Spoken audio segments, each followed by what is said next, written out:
एक बार पुनः स्वागत है आप सभी छात्रों का Subhash study centre YouTube channel पर। आज का यह वीडियो कक्षा 9 के छात्रों के लिए काफी ज्यादा इंपॉर्टेंट है, क्योंकि इस वीडियो के द्वारा हम आपके साथ साझा करने वाले हैं कवि परिचय से संबंधित कुछ महत्वपूर्ण बहुविकल्पी प्रश्नों को, क्योंकि ये प्रश्न आपकी बोर्ड परीक्षा 2022 के लिए काफी ज्यादा महत्वपूर्ण हैं। और मैंने आपको जानकारी दे दिया है कि आपके जो प्रश्न संख्या 1 से लगाकर प्रश्न संख्या 20 तक आपके पेपर में प्रश्न संख्या 1 से लगाकर प्रश्न संख्या 20 तक बहुविकल्पी प्रश्न होंगे, अर्थात ऑब्जेक्टिव प्रश्न होंगे। और इन प्रश्नों का उत्तर आपको लिखना नहीं है, बल्कि इन प्रश्नों का उत्तर आपको फिल करना है। किसमें? OMR शीट में फिल करना है। और यहां पर मैं आपको OMR शीट के माध्यम से बता दूं कि कैसे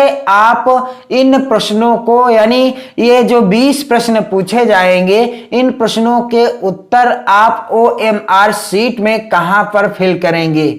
यहां पर आप देख सकते हैं लिखा हुआ है निर्देश, सभी प्रश्नोत्तर के गोले को काले बाल पॉइंट पेन का प्रयोग करके बिल्कुल सही तरीके से पूर्ण रूप काला करना है, यानी पूर्ण रूप से काला करना है। तो यहां पर कुछ इस तरीके से आपको OMR शीट मिलेगी, जिसमें आप देख सकते हैं सीरियल नंबर, यानी प्रश्न संख्या 1 से 5 तक, फिर 6 से 10 तक, फिर 11 से 15 तक और 16 से 20, यानी जो बहुविकल्पी प्रश्न होंगे उन प्रश्नों के उत्तर आपको इसमें फिल करने हैं। यानी जो विकल्प सही होगा उसी को आपको, यानी पहले मान लीजिए पहले प्रश्न का तीसरा विकल्प सही है तो आपको क्या फिल करना है? सी को काला कर देना है। और मान लीजिए 7वें प्रश्न का पहला विकल्प सही है तो आपको पहला गोला काला करना है। इस तरीके से आपको OMR शीट भरनी है। और यदि आप OMR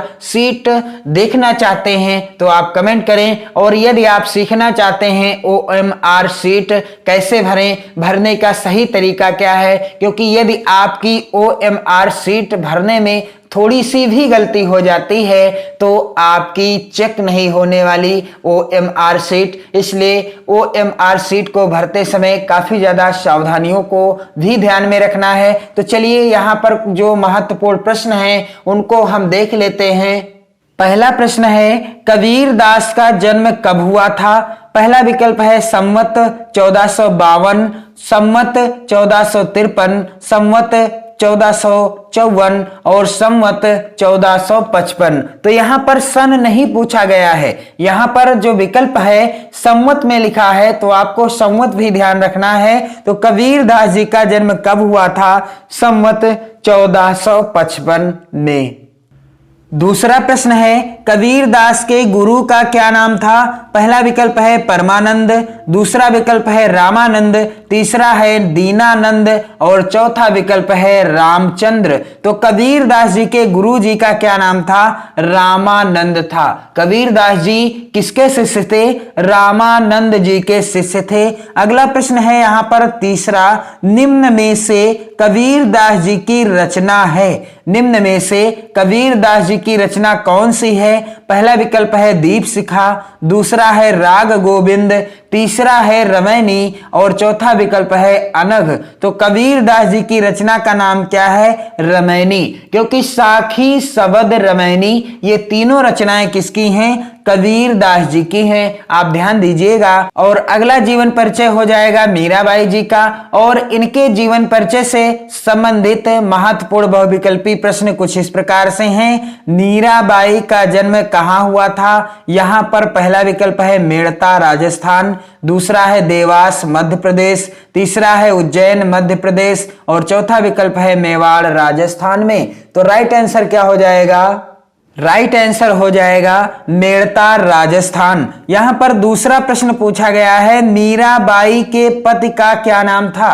पहला विकल्प है राणा सांगा, दूसरा है महाराणा प्रताप, तीसरा है महाराणा भोजराज और चौथा विकल्प है महाराणा शक्ति सिंह। तो मीराबाई के पति का क्या नाम था? महाराणा भोजराज था। मीराबाई के पति का नाम क्या था? महाराणा भोजराज था। और यहां पर अगला प्रश्न आप देख सकते हैं, पूछा गया है निम्न में से मीराबाई की रचना है। पहला विकल्प है शबद, दूसरा है साकेत, तीसरा है आराधना और चौथा विकल्प है राग विराग। तो निम्न में से मीराबाई की रचना कौन सी है? राग विराग मीराबाई की रचना है। शबद, साखी और रमैनी कबीरदास जी की रचनाएं हैं और साकेत मैथिली सरल गुप्त जी की रचना है। अगला प्रश्न जो कि आप देख सकते हैं रहीम दास जी के जीवन परिचय से रिलेटेड है। रहीम का पूरा नाम क्या था? तो पहला विकल्प है अब्दुल रहीम खान खाना, दूसरा है उमर खय्याम और तीसरा है आजम खां और चौथा विकल्प है अब्दुल कलाम। तो राइट आंसर क्या हो जाएगा कि रहीम दास जी का पूरा नाम क्या था? अब्दुल रहीम खान खाना। रहीम जी का पूरा नाम था अब्दुल रहीम खान खाना। अगला प्रश्न पूछा गया है रहीम के पिता का क्या नाम था? पहला विकल्प है फिरदौस खां, दूसरा है शेर शाह खां, तीसरा है आजम खां और चौथा है बैरम खां। तो यहां पर उत्तर क्या हो जाएगा कि रहीम दास जी के पिता का नाम था क्या? बैरम खां। बैरम खां के पुत्र थे कविवर रहीम दास जी। अगला मोस्ट इंपॉर्टेंट प्रश्न है निम्न में से रहीम की रचना कौन सी है? निम्न में से रहीम दास जी की रचना कौन सी है?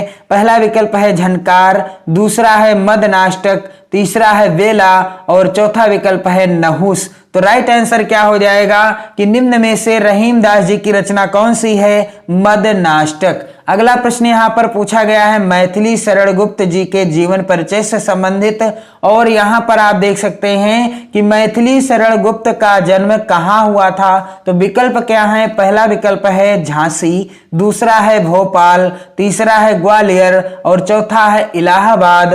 तो राइट आंसर क्या हो जाएगा कि मैथिली शरण गुप्त जी का जन्म चिरगांव जिला झांसी में हुआ था। यहां पर उत्तर हो जाएगा क्या? झांसी। अगला प्रश्न है मैथिली शरण गुप्त के पिता का क्या नाम था? तो यहां पर विकल्प देख सकते हैं आप। पहला है सेठ प्रकाश राव गुप्त, दूसरा है सेठ राम प्रकाश गुप्त, तीसरा विकल्प है सेठ राम राव गुप्त और चौथा विकल्प है सेठ रामचरण गुप्त। तो राइट आंसर क्या हो जाएगा कि मैथिली शरण गुप्त जी के पिताजी का क्या नाम था? उत्तर हो जाएगा सेठ राम शरण गुप्त। क्या हो जाएगा उत्तर? मैथिली शरण गुप्त जी के पिता का नाम था सेठ रामचरण गुप्त। अगला प्रश्न पूछा गया है निम्न में से मैथिली शरण गुप्त की रचना है। यहां पर विकल्प दिए गए हैं। पहला है राग सोरठा के पद, दूसरा है कुणाल गीत, तीसरा विकल्प है साकेत और चौथा विकल्प है अणिमा। तो राइट आंसर क्या हो जाएगा कि मैथिली शरण गुप्त जी की रचना कौन सी है? साकेत मैथिली शरण गुप्त जी की रचना है। अगला प्रश्न कविवर जयशंकर प्रसाद जी के जीवन परिचय से संबंधित है। पहला प्रश्न यहां पर आप देख सकते हैं जयशंकर प्रसाद का जन्म किस वर्ष हुआ था? तो यहां पर पहला विकल्प हो जाएगा सन 1889 ईस्वी में, सन 1890 ईस्वी में, सन 1891 ईस्वी में और सन 1892 ईस्वी में। तो सही उत्तर क्या हो जाएगा कि जयशंकर प्रसाद जी का जन्म काशी में हुआ था और किसके घर में हुआ था? यानी इनके पिता का नाम क्या था? श्री देवी प्रसाद जी था। और कब हुआ था? सन 1889 ईस्वी में। पहला विकल्प सही हो जाएगा। अगला प्रश्न यहां पर आप देख सकते हैं जयशंकर प्रसाद को उनकी किस रचना के लिए मंगला प्रसाद पारितोषिक प्रदान किया गया? तो यहां पर इस प्रश्न का उत्तर क्या हो जाएगा? पहला विकल्प है आंसू, दूसरा विकल्प है कामायनी, तीसरा विकल्प है झरना और चौथा विकल्प है लहर। तो किस रचना के लिए जयशंकर प्रसाद जी को मंगला प्रसाद पारितोषिक प्रदान किया गया था? किस रचना के लिए? कामायनी। कामायनी रचना के लिए जयशंकर प्रसाद जी को मंगला प्रसाद पारितोषिक प्रदान किया गया था। अगला प्रश्न यहां पर आप देख सकते हैं, निम्न में से जयशंकर प्रसाद की रचना नहीं है। पहला विकल्प है आंसू, दूसरा है झरना, तीसरा है परिमल और चौथा है लहर। तो कौन सा विकल्प सही हो जाएगा? जयशंकर प्रसाद जी की रचना नहीं है। कौन सी? परिमल। जयशंकर प्रसाद जी की रचना नहीं है। आंसू, झरना और लहर जयशंकर प्रसाद जी की रचनाएं हैं, बल्कि परिमल जयशंकर प्रसाद जी की रचना नहीं है। अगला प्रश्न यहां पर आप देख सकते हैं, सूर्यकांत त्रिपाठी निराला जी के जीवन परिचय से संबंधित है। सूर्यकांत त्रिपाठी निराला का जन्म कहां हुआ था? पहला विकल्प है मेदिनीपुर बंगाल, दूसरा विकल्प है गुवाहाटी असम, तीसरा विकल्प है कलकत्ता बंगाल और चौथा विकल्प है लखनऊ उत्तर प्रदेश। तो राइट आंसर क्या हो जाएगा कि सूर्यकांत त्रिपाठी निराला का जन्म कहां हुआ था? मेदिनीपुर बंगाल में। कहां? मेदिनीपुर बंगाल में हुआ था। अगला प्रश्न यहां पर आप देख सकते हैं, पूछा गया है 2 नंबर का प्रश्न, सूर्यकांत त्रिपाठी निराला ने किस पत्रिका का संपादन किया? पहला विकल्प है हंस, दूसरा है मतवाला, तीसरा विकल्प है मर्यादा और चौथा विकल्प है चांद।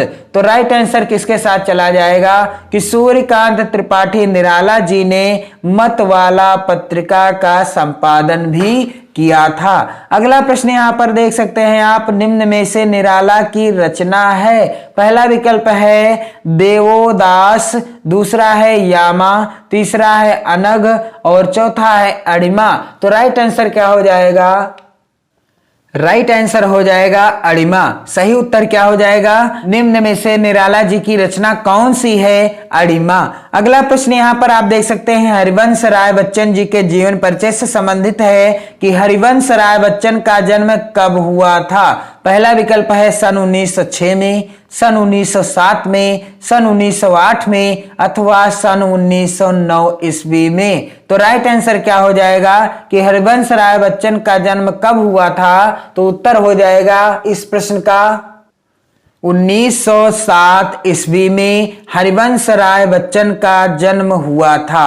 अगला प्रश्न यहां पर आप देख सकते हैं, दूसरे नंबर का प्रश्न है, हरिवंश राय बच्चन की मृत्यु कब हो गई थी? पहला विकल्प है सन 2000 में, दूसरा है सन 2001 में, तीसरा है सन 2002 में और चौथा विकल्प है सन 2003 ईस्वी में। तो राइट आंसर क्या हो जाएगा कि हरिवंश राय बच्चन की मृत्यु कब हो गई थी? सन 2003 ईस्वी में हो गई थी। अगला प्रश्न है, निम्न में से बच्चन साहब की रचना है। तो यहां पर पहला विकल्प है मधुशाला, दूसरा है युगाधार, तीसरा है भैरवी और चौथा है बाल भारती। तो राइट आंसर क्या हो जाएगा कि निम्न में से बच्चन साहब यानी हरिवंश राय बच्चन जी की रचना कौन सी है? यहां पर उत्तर हो जाएगा मधुशाला। उत्तर क्या हो जाएगा? मधुशाला। मधुशाला हरिवंश राय बच्चन जी की रचना है।